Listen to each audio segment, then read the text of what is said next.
Hercules. The name echoes through millennia, synonymous with impossible strength, unwavering courage. We see him wrestling lions, slaying hydras, holding up the heavens. A paragon of heroism, right? But what if the sweat glistening on his impossibly broad shoulders wasn't just from exertion, but from a deeper, colder dread? What if the roars weren't just of beasts, but of his own fractured soul? Forget the cartoon hero, the muscle-bound champion. Tonight, we peel back the lion's skin to reveal the tormented man beneath. We investigate the 12 labors not as a checklist of heroic deeds, but as a brutal, terrifying journey into the heart of madness, guilt, and divine manipulation. This is the Hercules you don't know. The popular story is simple. Hercules, driven mad by the jealous goddess Hera, slaughtered his own wife Megara and their children. To atone for this unspeakable act, the Oracle of Delphi, Apollo's mouthpiece, let's not forget, guided perhaps by Hera's whispers or Zeus's complex designs, commanded him to serve his cousin, the petty king Eurystheus of Mycenae, for 12 years. Eurystheus, in turn, imposed 12 seemingly impossible tasks, the famous labors. Succeed, and Hercules would not only be purified, but granted immortality. It sounds like a path to redemption, but look closer. Is it truly atonement, or is it exploitation? Is it a hero's quest, or the frantic scrabbling of a man haunted by furies only he can see? Hera, his relentless persecutor, instigated the madness.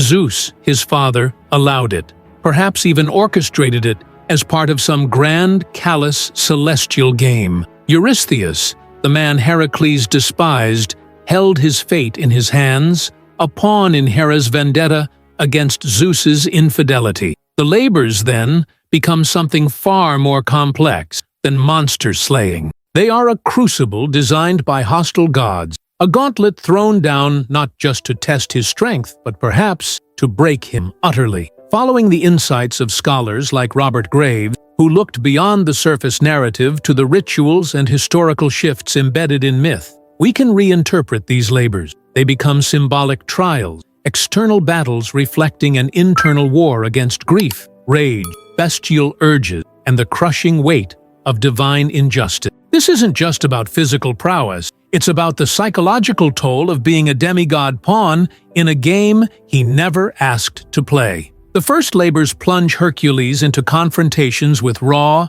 primal forces, beasts seemingly born of nightmare. But are they just beasts, or are they facets of his own unleashed madness? Consider the Nemean lion, not just any lion, but a monstrous creature with impenetrable hide, proof against iron, bronze, and stone. Some say it was born of Typhon and Echidna, monsters themselves. Others, that the moon goddess Selene dropped it to earth in a shudder of creation or punishment. Hercules tries weapons. They fail. He resorts to brute strength, wrestling it in its lair, strangling the life out of it. But look deeper. This isn't just man versus beast. It's Hercules confronting the beast within, the uncontrollable rage that led him to murder his family. The invulnerable hide? Perhaps his own psychological armor. The denial and fury that make him impervious to reason or remorse. He must grapple with this primal force barehanded, suffocate it with sheer will. And significantly, he doesn't just kill it, he wears its skin. Is this a trophy? Or is he integrating his shadow, acknowledging the beast as part of himself, harnessing its terrifying power? Graves connect such beasts to ancient calendar symbols and kingship rituals, suggesting Hercules is perhaps reenacting an older rite, the king symbolically dying and being reborn by donning the sacred pelt, claiming dominion over the wild forces of the year and his own nature. Then comes the Lernaean Hydra, a water serpent dwelling in a foul swamp near Argos. Cut off one head, and two, or even three, spring forth in its place.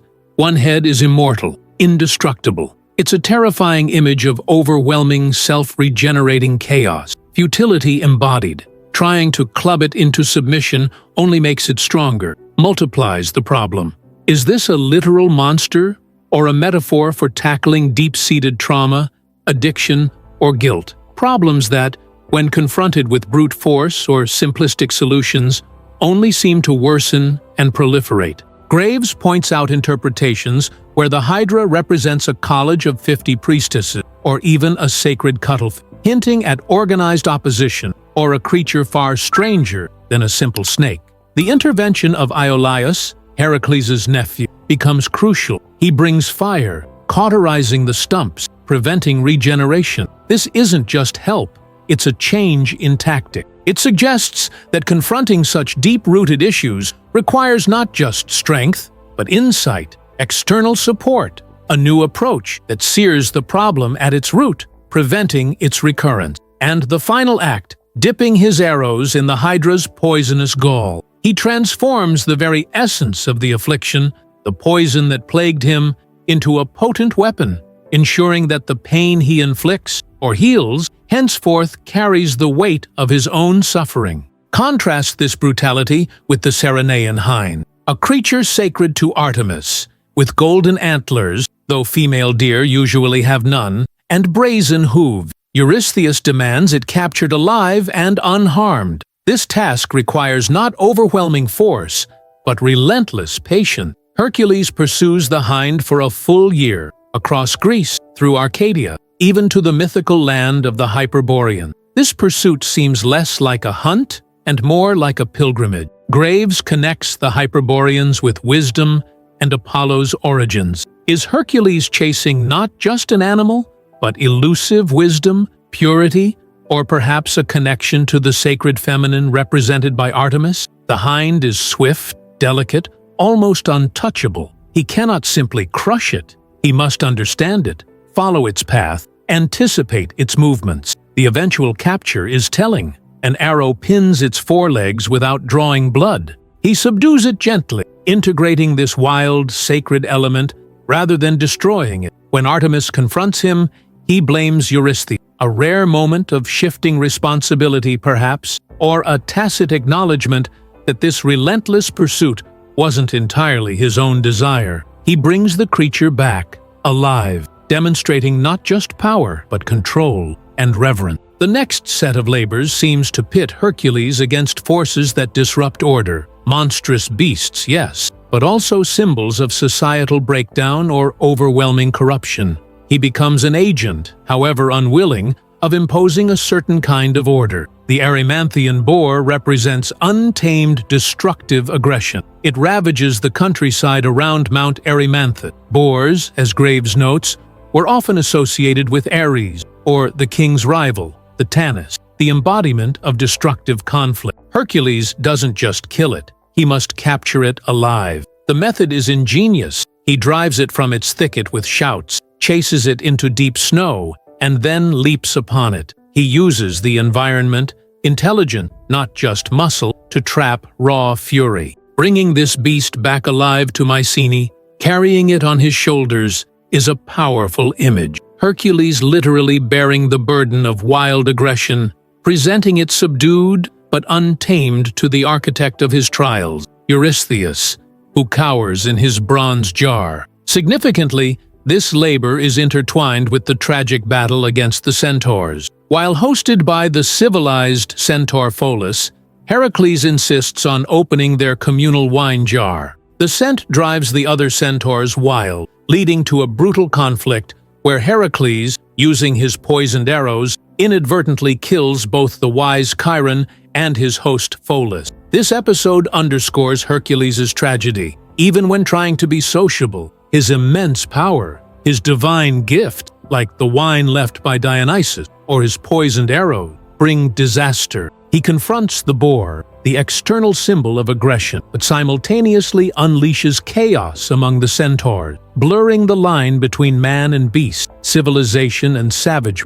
within himself. Is he taming the wild or becoming it? Then comes the infamous Augean stables, cleaning decades, perhaps centuries, of accumulated filth from the immortal cattle yards of King Augeas. This task seems designed purely for humiliation. It's not about fighting a glorious monster, but wallowing in literal excrement. Psychologically, what does this represent? Facing the accumulated filth of one's own past? The moral corruption of a society? The overwhelming, seemingly impossible task of purification?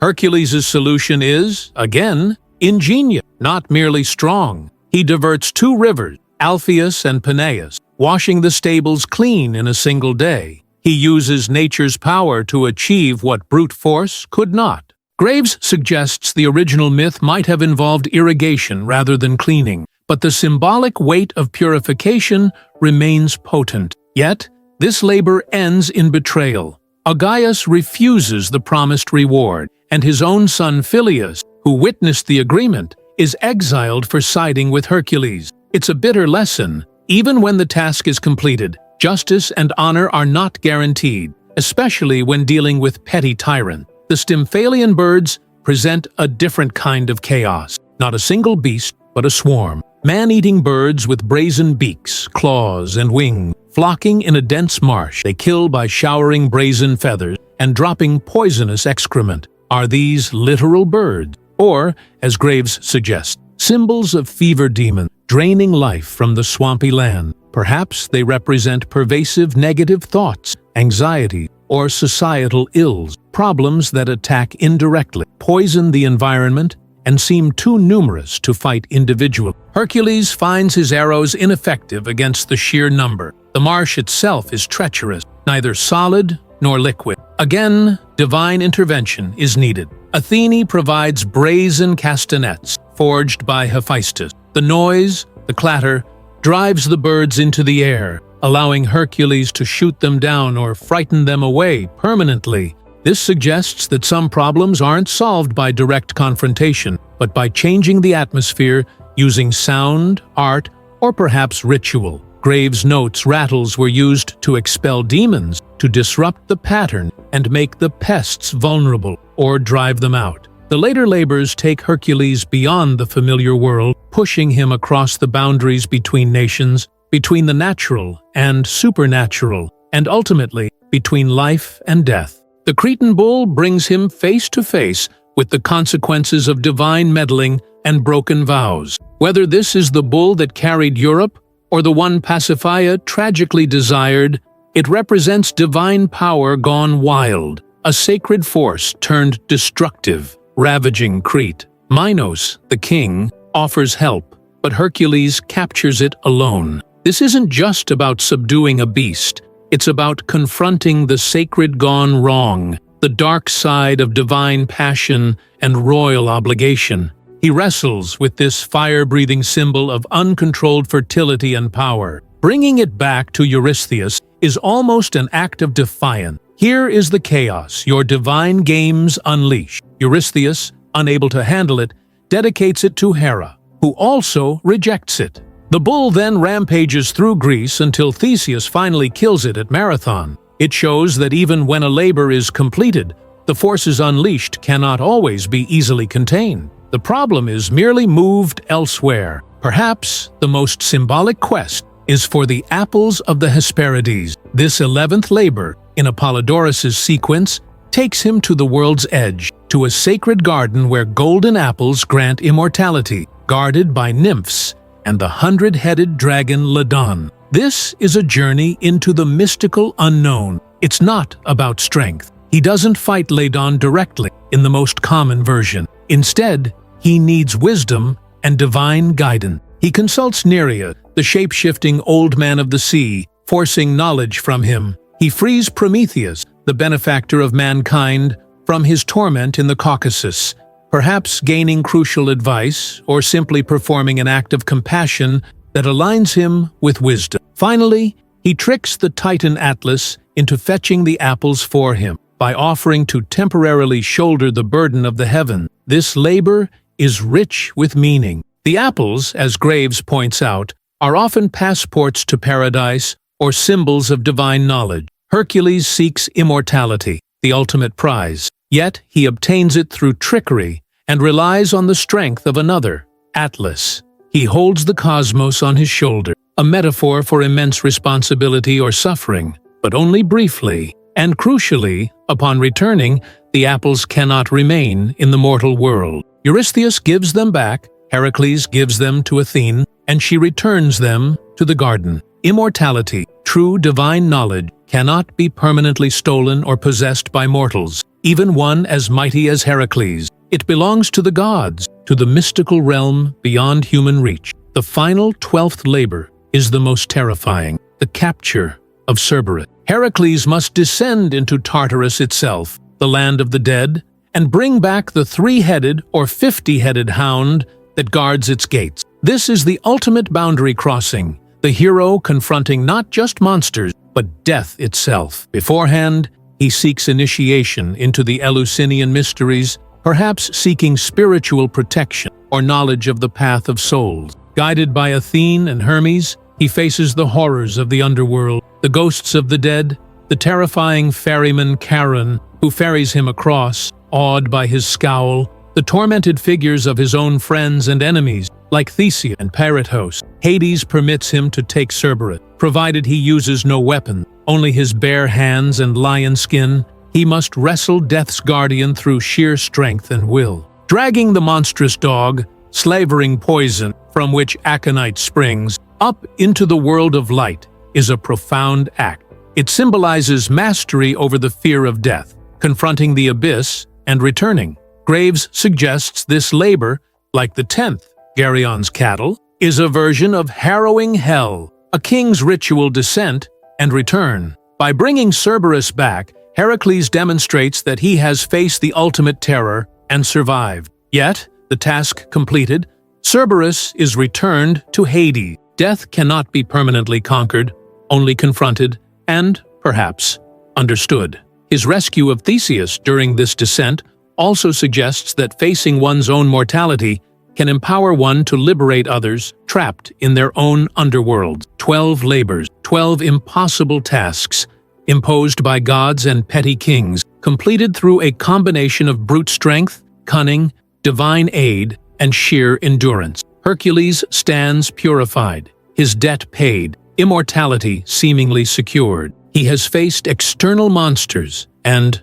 perhaps, wrestled with the internal ones spawned by his grief and Hera's madness. He has crossed the threshold between life and death and returned. But was it truly a purification, or merely a redirection of his immense capacity for violence? The labors forced him to channel his rage against monstrous forces, yes, but did they fundamentally change him? He remains a figure prone to sudden, catastrophic anger, as seen in the murder of Iphitus after the labors were notionally complete. He still brings tragedy, inadvertently or not, to those around him. Pholus, Chiron, his apotheosis, his ascent to Olympus and marriage to Hebe, goddess of youth, feels less like a reward for virtue and more like Zeus acknowledging raw power, incorporating a dangerous force into the celestial order to keep it under control. Hera, his lifelong persecutor, is forced to accept him as a son-in-law. Is this reconciliation, or the ultimate cynical celestial politic? And the final haunting image, Heracles, the god, banquets on Olympus. But his phantom, his mortal shade, simultaneously stalks the asphodel fields of Tartarus, bow eternally drawn, arrow fitted, embodying endless, unresolved conflict. Graves might interpret this ascent as the sacred king finally refusing to die, forcing his way into permanence. But psychologically, it speaks volume. He achieves godhood, but the tormented, violent part of him remains trapped below. Immortality, yes. Peace, perhaps not. The labors may have granted him Olympus, but they never fully exorcised the ghosts of his past or the darkness within. He is forever divided, the glorious god and the haunted shade. So, the 12 labors of Hercules, not just a thrilling adventure story, but a complex, often contradictory, psychological drama writ large upon the canvas of myth. Seen through this lens, Hercules transforms from a simple strongman into a deeply troubled figure, a victim of divine cruelty, a prisoner of his own immense power, haunted by guilt, driven by external commands more than internal conviction. His labors become less about heroic triumph and more about a desperate, often brutal, struggle for control. Control over the external world, control over the monstrous reflections of his inner turmoil, control over his own destiny. in a cosmos manipulated by indifferent or hostile gods. He fights lions and hydras, but perhaps his true battle is against the legacy of violence inherited from both his divine father Zeus and his vengeful stepmother Hera. Did he find redemption? The myths leave it deliberately ambiguous. He wins immortality, a seat among the gods, but the price is steep, paid in blood, grief, and collateral damage. His story serves as a stark reminder that the path of violence, even in service of atonement, rarely leads to true peace. The monsters he defeats are terrifying, but perhaps the most enduring monster is the capacity for destruction that lies within the hero himself. Hercules' journey forces us to question the very nature of heroism. Is it merely strength and success, or does it require something more? Self-awareness, compassion, a true reckoning with the darkness we all carry? The labors, viewed not just as feats, but as psychological trials, offer no easy answer, but they hold up a powerful, disturbing mirror to the enduring human struggle against our own inner beast. What do you think? Were the labors a path to redemption, or just divinely sanctioned violence? Does Hercules deserve his place on Olympus, or is his phantom in Tartarus the truer picture? Let us know your perspective on Hercules' tormented journey in the comments below. What other myth hides a secret psychological drama you'd like us to investigate? Don't forget to subscribe to Wisdom of Mythology for more hidden stories, and hit that like button if you found this perspective on the mighty Hercules revealing. Until next time, keep questioning the legend.